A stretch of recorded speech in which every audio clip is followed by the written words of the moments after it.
that which we call a rose by any other word would smell as sweet.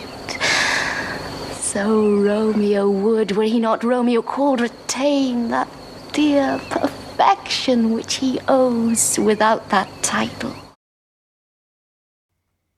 A rose is a rose is a rose. And torture is torture is torture.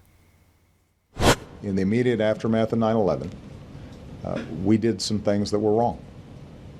We did a whole lot of things that were right, but we tortured some folks. Obama's remarks, delivered at a White House press conference on August 1st, have already passed through infamy to become part of the internet lexicon. But why? He did not tell us anything new.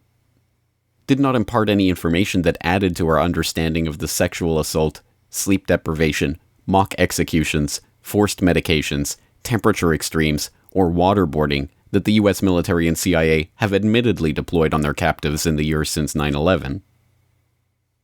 The CIA has apparently misled the U.S. government and the public for years about aspects of a controversial interrogation program, concealing details of harsh treatment of detainees. This is all according to a report released by the Washington Post that reveals the thoughts of U.S. officials who have already seen a forthcoming Senate Intelligence Committee report expected to expose the program. According to U.S. officials who remain anonymous, the 6,300 page report includes what they've described as disclosures regarding a sprawling network of secret detention facilities or black sites. These sites were ultimately dismantled by President Obama in 2009, but before then, prisoners were allegedly subjected to harsh interrogation techniques, even when analysts were sure there was no more information prisoners could reveal. No, we already knew that. This is not why Obama's words are so remarkable. Less than 1 week after this speech, New York Times executive editor Dean Backwit came out with a remarkable statement of his own.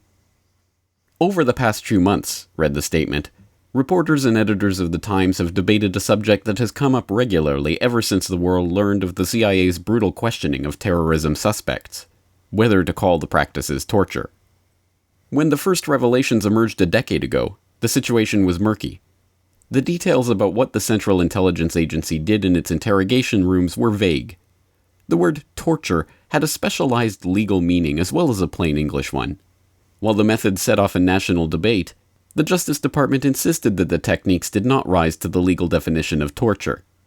The Times described what we knew of the program, but avoided a label that was still in dispute, instead using terms like harsh or brutal interrogation methods.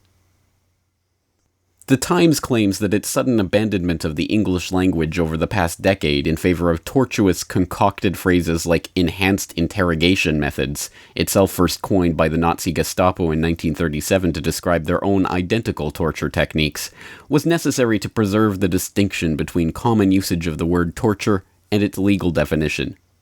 This is a lie.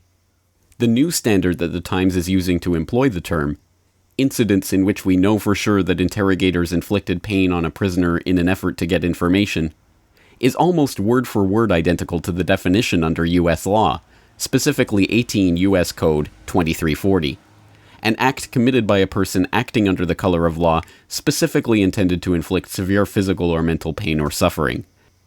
The definition was always what the Times is now claiming they have discovered it to be. That they are now going to call torture torture should not be remarkable. And yet these things are remarkable. Why? Because words, language, names have been used to obscure political realities for so long that when facts are simply described in plain language, it is nearly unfathomable. The phenomenon of doublespeak is nothing new. As Orwell wrote in his classic essay, Politics and the English Language, in our time, political speech and writing are largely the defense of the indefensible. Things like the continuance of British rule in India, the Russian purges and deportations, the dropping of the atom bombs on Japan, can indeed be defended, but only by arguments which are too brutal for most people to face and which do not square with the professed aims of the political parties. Thus, political language has to consist largely of euphemism, question-begging, and sheer cloudy vagueness. Defenseless villages are bombarded from the air, the inhabitants driven out into the countryside, the cattle machine-gunned, the huts set on fire with incendiary bullets. This is called pacification. Millions of peasants are robbed of their farms and sent trudging along the roads with no more than they can carry. This is called transfer of population, or rectification of frontiers. In fact, historians tell us that this phenomenon occurs almost as far back in history as we are prepared to look, back even to the 5th century BC. Is there any example in history, ancient history, in literature, of doublespeak? Yes, one I cite just as a passing example is Thucydides in the 5th century BC in the Peloponnesian War. During the war, there was a very vicious civil war in Athens at that time. And Thucydides points out that at that time, the very language itself became corrupted to their own ends. Acts of cowardice became acts of great bravery. Traitorous deeds towards friends became patriotic acts, and he cites the whole list. And it's interesting that Thucydides cites this corruption of language as the ultimate in horror that occurred during that civil war.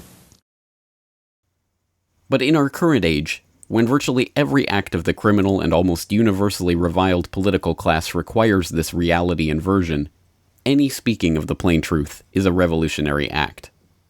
It is sometimes said that words are merely words, and that, carrying no weight, they have no relevance in the real world. On the contrary, as the philosopher Ludwig Wittgenstein noted nearly a century ago, the limits of my language mean the limits of my world. What is not expressible is not conceivable. If the victims of U.S. aggression are always and everywhere described as terrorists and human shields and war criminals, let alone gooks or nips or sand niggers, then defenders of those populations are at a disadvantage before they even begin their defense. Their opponents are defending heroes and patriots and freedom fighters, so how can they lose the argument? Merely putting a word in the form of a derogatory phrase creates in the mind of the listener the impression of something unsavory. People who care about the truth are mere truthers, after all. 10th Amendment supporters are tenthers. Those who prepare for the future are preppers. Want to demonize someone who does good things? Call them a do-gooder. Language is the great tool of the tyrants. It always has been, and always will be. Patriots are expected to abide by a Patriot Act that destroys their Bill of Rights, support surgical strikes against enemy combatants by the Department of Defense, and cheer the award of the Nobel Peace Prize to those who wage war. Our language has been weaponized against us. Taking our cue from Orwell, then, we might observe that telling the truth is a revolutionary act, and calling things by their right name a revolutionary idea. Yes, a rose is a rose is a rose, and torture, by any other name, is still torture. Down with Big Brother. This video is brought to you by the subscribers of BoilingFrogsPost.com. For more information on this and other topics, please go to BoilingFrogsPost.com. For more information and commentary from James Corbett, please go to CorbettReport.com.